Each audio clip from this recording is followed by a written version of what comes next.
Hola, soy Ignacio Torralba y vamos a entender de vinos. En el vídeo anterior hablamos de la parte teórica de la bodega, de las condiciones que necesitaba, etc. Y hoy hablaremos de una bodega práctica. Y para eso os voy a enseñar mi bodeguilla personal, la bodega de mi casa.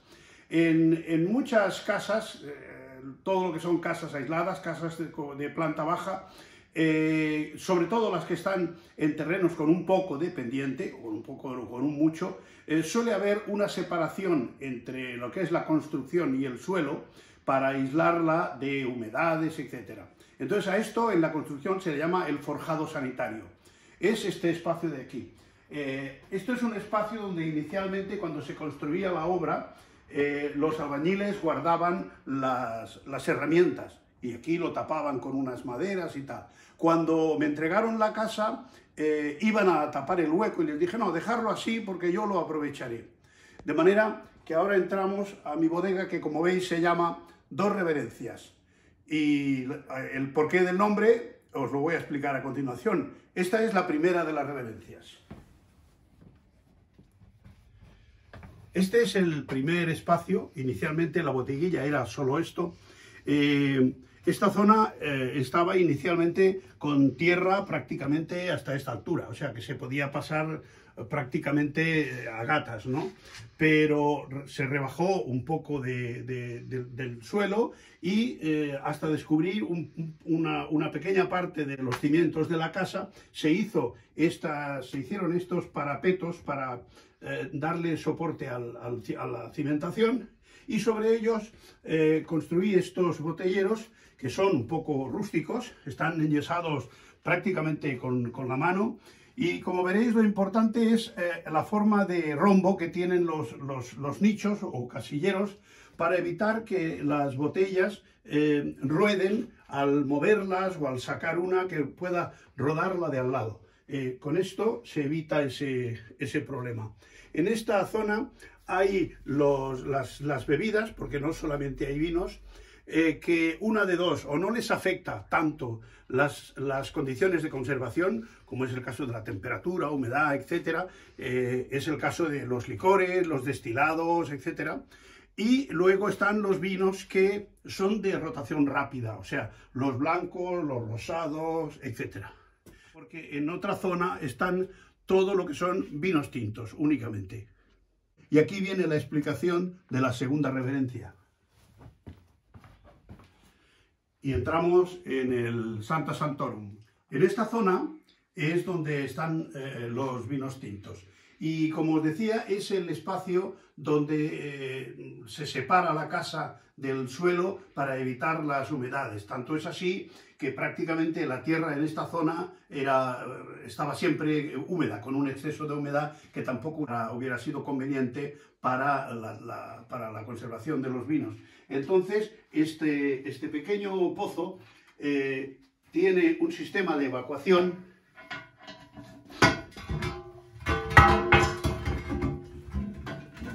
donde se acumula el agua, el agua freática, y una bomba sumergible, cada vez que sube el nivel, la envía a un depósito que tengo en el exterior para regar las plantas. De manera que, como podéis ver, el suelo no tiene ni rastro de humedad. Es porque los tubos estos se encargan de conducir el agua a este pequeño espacio de donde se bombea hacia afuera. Con eso se consigue mantener unas condiciones idóneas en el espacio. Además de eso, hay entre los dos muros hay un extractor, típico extractor de cocina, que se pone en marcha durante unos minutos cada X horas, de acuerdo con el grado de humedad que hay. Si hay más humedad, funciona durante más minutos, y si la humedad es menor, pues durante menos. Eso es cuestión de programarlo. Para conseguir acondicionar este espacio, hubo primero que forrar la pared de... Esto, además de aislar, tiene también una causa, digamos, de tipo estético, ¿no? Y después es muy importante ver que estos nichos están separados de la pared de atrás. Es importante que el aire circule que cada nicho no sea un callejón sin fondo, sino que el aire circule por delante y por detrás y la botella tenga una buena aireación a todo su alrededor.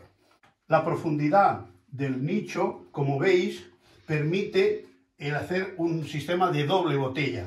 Hay unas botellas que están en la parte interior y otras en la parte exterior, con lo que aumentamos notablemente la capacidad de cada nicho.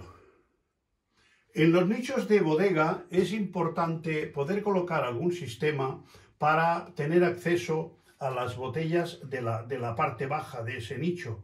En este caso yo lo he resuelto con unas varillas de hierro incrustadas en los laterales, de manera que se puede acceder a una botella de la zona intermedia o de la zona baja sin necesidad de tener que mover las botellas de arriba.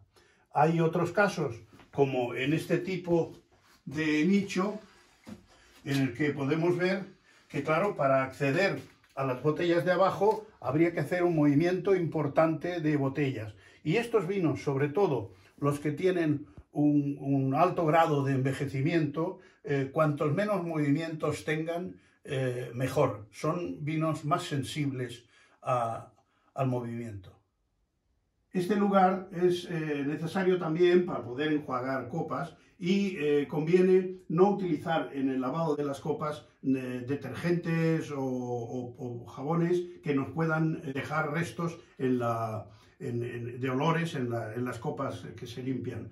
También sería un inconveniente si esta agua se recoge en este pequeño recipiente para luego mandarlo a regar las plantas. Si el jabón no les haría tampoco ningún favor. Estos nichos, como veis o veréis, están también numerados con el fin de localizar más fácilmente luego la ubicación de la botella, de cada botella que estás buscando. En este espacio de aquí, que es este rincón, tengo situados todo lo que son magnums y tamaños especiales de botella.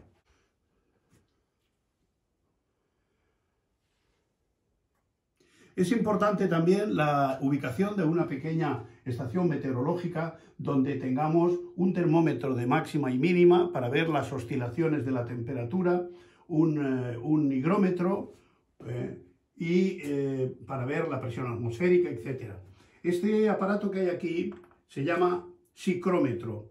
Es un aparato bastante antiguo, pero muy preciso, que mide la humedad ambiente por la diferencia entre un termómetro con el bulbo húmedo y otro con el bulbo seco. Se busca la diferencia que hay entre los dos termómetros y nos da la humedad con bastante precisión. Esta zona de aquí es lo que en algunas bodegas importantes llaman el cementerio. Se trata de vinos que ya han sobrepasado con mucho su edad de madurez. Concretamente son procedentes de la bodeguilla de mi padre, que también era aficionado al tema y tenía unas cuantas botellas.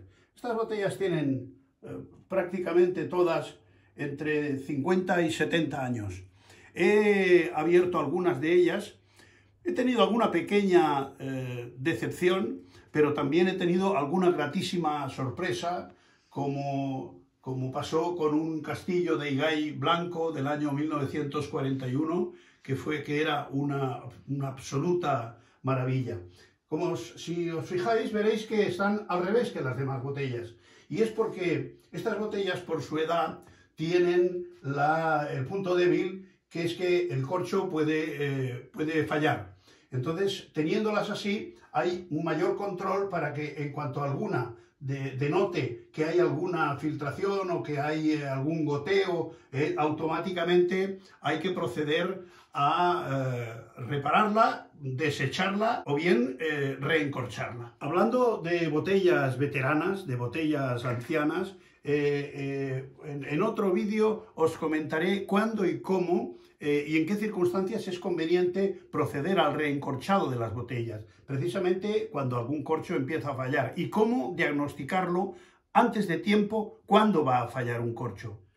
Yo no soy fumador, pero bastantes de mis amigos sí. Entonces, podéis ver aquí unas cuantas cajas de puros, porque en una bodega que tenga unas buenas cualidades de humedad y de temperatura, es un sitio idóneo para conservar y madurar, porque los tabacos también maduran exactamente igual que los vinos. La iluminación que veis en la parte de atrás de los nichos es prácticamente una iluminación decorativa que procuro encenderla lo menos posible.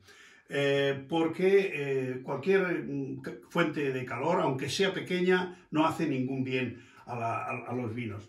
De todas maneras, hay este sistema de iluminación que ya utilizaban los romanos para introducir la luz en los palacios. Eran unas planchas muy abrillantadas para llevar la luz a donde les interesaba, de forma que si quieres ver una etiqueta o una añada, con esto es un espejo de aumento, un espejo de lavabo de los que hacen aumento, que concentra la luz y la lleva al punto donde nos conviene en cada momento. Cuando una bodeguilla empieza a tener una cierta dimensión, se convierte en un problema encontrar una botella determinada. Para eso, históricamente, siempre se ha llevado lo que se llama un libro de bodega, donde buscas en las páginas de las entradas que tienes de las botellas que has entrado y te dice la ubicación. Generalmente suele ser el número del casillero y una letra indicando si está, o un número si está en la primera fila, en la segunda, en la tercera, delante o detrás, con unas abreviaciones.